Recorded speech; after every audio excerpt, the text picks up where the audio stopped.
News 24 बड'लेण्डनि गासै नायगिरि नोंथांमोनखौ बरायबाय। Breaking निउजजों आं गिताली बर'। News 24 बड'लेण्डआव मोनसे ब्रेकिं निउज। गासै सा 34 बारग' NDFB बि सावरायग्रा दोलोनिफ्राय खालिंदुवार UPPLनि दोलोआव हेफाजाब होफैबाय।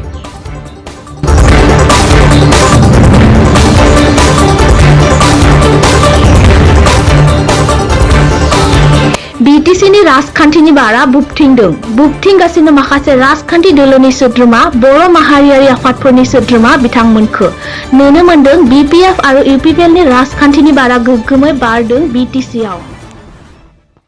दिनै रबिबाराव उदालगुरि जिल्लानि सिङाव 34 नं खालिंदुवार ब्लक कमिटि UPPL दोलोआव सा 34 बारग' NDFB बि सावरायग्रा दोलोनि सोद्रोमाफोरा हेफाजाब होफैदों। उदालगुरि जिल्लायाव बि सावरायग्रा दोलोनि बारग' लेङाइ आफादगिरि दावहारु बर'नि दैदेनबोनायाव गासै सा 34 सोद्रोमाया UPPLआव हेफाजाब होफैबाय। बारग' बि सावरायग्रा NDFBनि उदालगुरि जिल्लानि लेङाइ आफादगिरि दावहारु बर' बिथाङा खौरांगिरि मेलाव मा फोरमायखो नायनि। लोगोसे सोद्रोमा बिथांमोना UPPLआव हेफाजाब होनायनि जाहोनखौ मा फोरमायखो नायनि।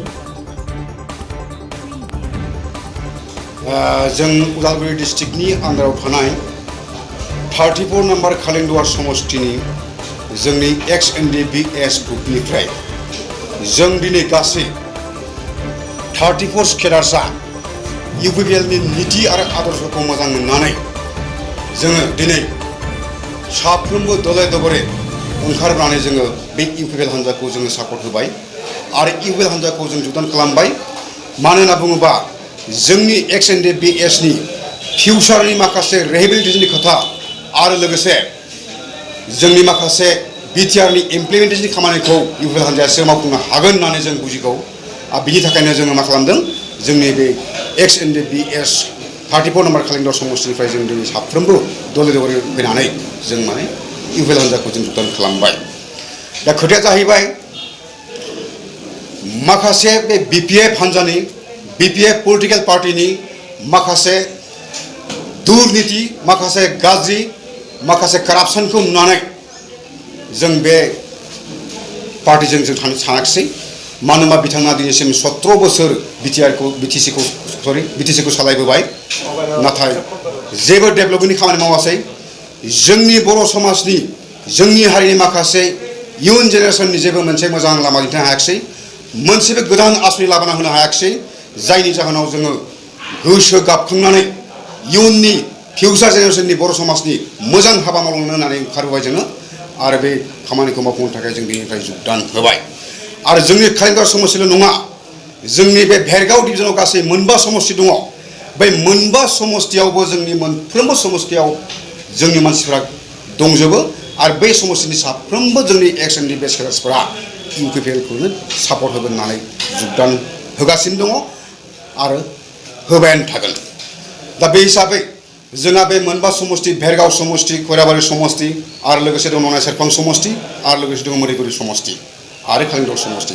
बे 9 समष्टिनि साफ्रोमबो जोंनि XNDBSआ UPPLखौ जगदान होबाय।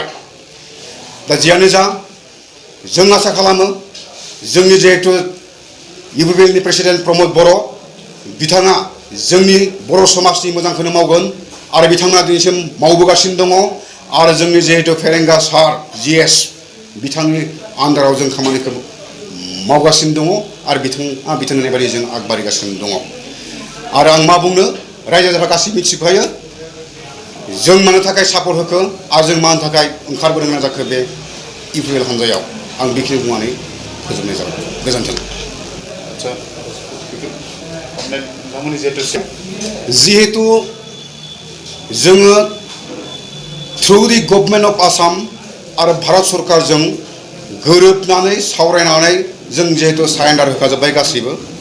सारेन्डार होखांनायनि उनाव जोंनि केडार्सफ्रा सोरबा BPFजों थांनानै राजनिति गेलेनाय सोरबा UPPL थांनानै राजनिति गेलेनाय बे गावबा गावनिसो मोन्थाय गावबा गावनि अधिकार। दा बेयावहाय जिहेतु जोंनि सावरायग्रा सारा BPFजों थाहैबाय जों बिथांखौबो जेबो जोंहा बुंनांगौ खोथा गैया।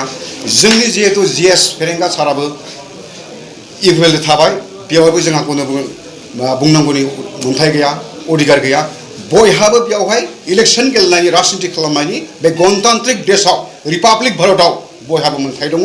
बेनिखायनो जोंनि केडार्सफोरानो जा सोरबा जोंनि लिडार्सफोरानो जा जाय जेरावहाय थानो गोसो बेयावहायनो थानो हायो किन्तु खोथाया बे जाय दोलोआव थायोब्ला जोंहा मुलाम्फा दङ जाय पार्टीजों थायोब्ला जोंहा लाब जागोन जाय पार्टीजों थायोब्ला जोंहा जोंनि इयुननि बर' समाजा मोजां जागोन बे पार्टीजों थानायासो मोजां बेनिखायनो जोङो सावरायग्रा सारजों थायाबासिनो बिपिएफजों थायाबासिनो जों जिएस जोंहा फेरेंगा सारजों थानाय जाबाय अथवा इउपिपिएलजों जों जगदान होनाय जाबाय बेखिनिखौ आं बुंनो लुबैयो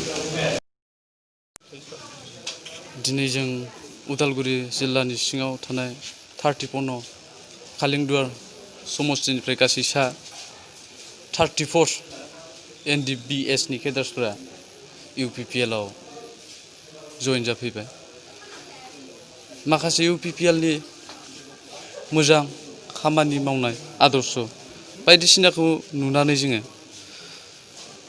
गोसोआव मोनसे सानखांनाय फैदों जाहाथे जोंहा इउपिपिएल हान्जाजों थाबा जाहाथे जों इयुनाव मोजां खामानि मावलांनो हागोन आरो बर' हारिनि माखासे गोग्लैसोना थानाय माखासे खामानिफोरखौ जोङो जाहाथे मोजाङै मावलांनो हायो बिनि आसायाव बे आसायाव जोङो दिनै इउपिपिएलजों जइन जाफैनाय जाबाय आरो बेनोसै आंनि बुंनांगौआ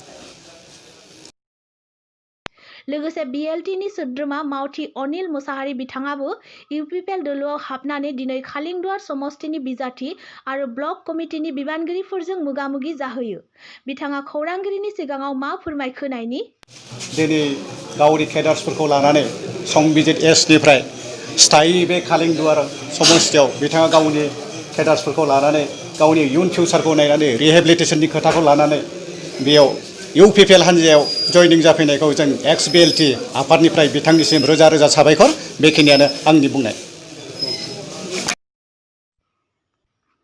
दिनैनि इउपिपिएलआव हेफाजाब होफैनाय बारग' एनडिएफबिनि सोद्रोमामोनखौ कालिंदुवार ब्लक इउपिपिएल आरो बिजाथि दिलीप कुमार बर' बिथांमोना बरायना लायो रिपर्ट प्रफुल्ल आरो जितेन निउज 24 बड'लेण्ड दिनैनि ब्रेकिं निउजआ एसेनोसै गोजोन्थों